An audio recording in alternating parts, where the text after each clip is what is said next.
Okay, so today I am going to explain hand model of brain.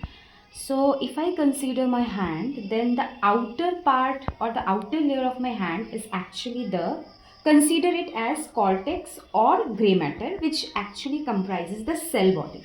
Now inside my hand, there is bones and muscles are there. So consider that part as the white matter, which comprises of axons. Now we just need to make like this a fist, and then we just need to put our hands like this. Now consider this as the left hemisphere and this as the right hemisphere. Okay, and this place where my two hands are joined, this is actually the corpus callosum, and this part, okay, this part is the brain stem.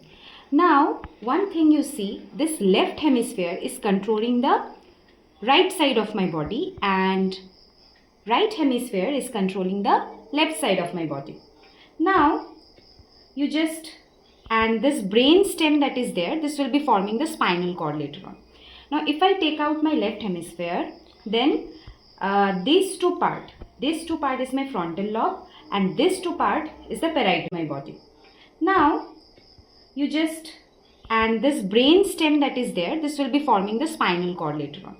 Now if I take out my left hemisphere, then these two part is my frontal lobe, and this two part is the parietal lobe, and here this portion is the temporal lobe, and my nail that is there is the amygdala.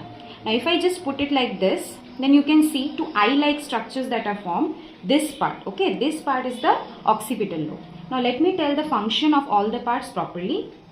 So frontal lobe is actually it is responsible for complex and abstract thought, and parietal lobe will be responsible for integrating all the sensory information in your body, and temporal lobe will help you for speaking, and occipital lobe will be help you to visualizing the things, and limbic system will be responsible for your emotions, learning, memory.